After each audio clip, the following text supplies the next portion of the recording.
विष्णु भगवान की जय। अथ भाद्रपद शुक्ला वामन एकादशी व्रत कथा एवं महात्म आरंभ। युधिष्ठिर भगवान श्री कृष्ण को प्रणाम करके कहने लगे, हे भगवान, भाद्रपद शुक्ला एकादशी का क्या नाम है, इसकी विधि और महात्म क्या है? कृपा करके आप मुझे विस्तार पूर्वक कहिए।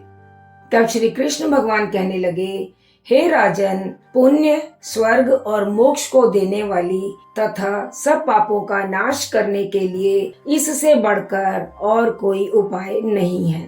इसलिए जो मनुष्य इस एकादशी के दिन मेरे वामन रूप की पूजा करता है, उससे तीनों लोक पूजित होते हैं। अतः मोक्ष की इच्छा करने वाले मनुष्य इस व्रत को अवश्य करें। इसलिए इस एकादशी का नाम वामन एकादशी है। जो कमल नयन भगवान अर्थात भगवान विष्णु का कमल से पूजन करते हैं, वह अवश्य भगवान के समीप जाते हैं। जिसने भाद्रपद शुक्ला एकादशी का व्रत और पूजन किया, ऐसा समझे कि उसने ब्रह्मा विष्णु सहित तीनों लोकों का पूजन किया। अतः हरिवासर अर्थात एकादशी का व्रत अवश्य करना चाहिए। इस दिन भगवान करवट लेते हैं, इसलिए इस एकादशी को परिवर्तनी एकादशी भी कहते हैं। भगवान के वचन सुनकर युधिष्ठिर बोले, हे भगवान, मुझे अति संदेह हो रहा है कि आप किस प्रकार सोते और करवट लेते हैं तथा आपने किस तरह राजा बलि को बांधा और वामन रूप धारण कर क्या क्या लीलाएं की। चतुर्मास के व्रत की क्या विधि है तथा आपके शयन करने पर मनुष्यों का क्या कर्तव्य है, सो आप विस्तार पूर्वक मुझसे कहिए। भगवान श्री कृष्ण कहने लगे, हे राजन, अब आप सब पापों को नष्ट करने वाली कथा को श्रवण करें। त्रेता युग में बलि नामक एक दैत्य था। वह मेरा परम भक्त था। विविध प्रकार के वेद सूक्तों से मेरा पूजन किया करता था और नित्य ही ब्राह्मणों का पूजन तथा यज्ञ भी करता था। परंतु इंद्र से द्वेष के कारण उसने इंद्रलोक तथा सभी देवताओं के लोकों को जीत लिया।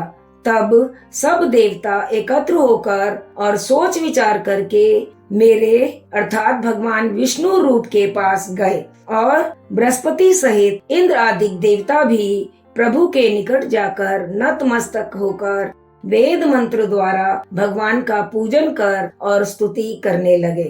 तब मैंने वामन रूप धारण करके 5वां अवतार लिया और फिर अत्यंत तेजस्वी रूप से राजा बलि को जीत लिया।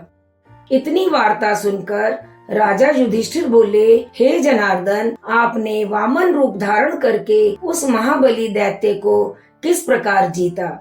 श्री कृष्ण भगवान कहने लगे, मैंने यानी वामन रूपधारी ब्रह्मचारी बालक ने बलि से 3 पग भूमि की याचना करते हुए कहा, ये मुझको 3 लोकों के समान है और हे राजन, यह तुमको अवश्य ही देनी चाहिए। राजा बलि ने इसको तुच्छ सी याचना समझकर 3 पग भूमि को देने का संकल्प मुझको दे दिया और मैंने अपने त्रिविक्रम रूप को बढ़ाकर यहाँ तक कि भूलोक में पद, भूलोक में जंघा, स्वर्गलोक में कमर, महलोक में पेट, जनलोक में हृदय, यमलोक में कंठ की स्थापना कर सत्यलोक में मुख, उसके ऊपर मस्तक स्थापित किया, यानी विराट रूप बना लिया। सूर्य, चंद्रमा आदि सब ग्रह, योग, नक्षत्र, इंद्र आदि देवता और शेष आदि सब नाग गणों ने विविध प्रकार से वेद सूक्तों द्वारा प्रार्थना की। तब मैंने राजा बलि को हाथ पकड़कर कहा कि राजन, एक पग से तो पृथ्वी और दूसरे पग से स्वर्गलोक पूर्ण हो गए हैं, अब तीसरा पग कहाँ पर रखूं? तब बलि ने अपना सिर झुका लिया और मैंने अपना पैर उसके मस्तक पर रख दिया, जिससे मेरा यह भक्त पाताल लोक को चला गया।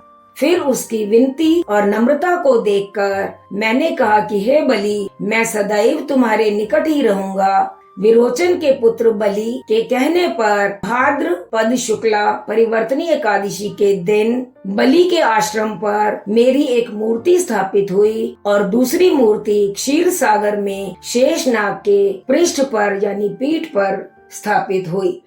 हे राजन, इस एकादशी को भगवान शयन करते हुए करवट लेते हैं, इसीलिए तीनों लोकों के स्वामी भगवान विष्णु का इस दिन पूजन करना चाहिए। तांबा, चांदी, चावल और दही का दान करना चाहिए। रात्रि को जागरण अवश्य करना चाहिए। जो विधि पूर्वक इस एकादशी का व्रत करते हैं वे सब पापों से मुक्त होकर स्वर्ग में जाकर चंद्रमा के समान प्रकाशित होते हैं, अर्थात कांतिमय बनते हैं और यश पाते हैं। जो मनुष्य इस पाप नाशक कथा को पढ़ते या सुनते हैं उनको 1000 अश्वमेध यज्ञ का फल प्राप्त होता है। इति श्री भाद्रपद शुक्ला वामन एकादशी अथवा परिवर्तनी एकादशी की व्रत कथा एवं महात्म संपूर्ण। विष्णु भगवान की जय।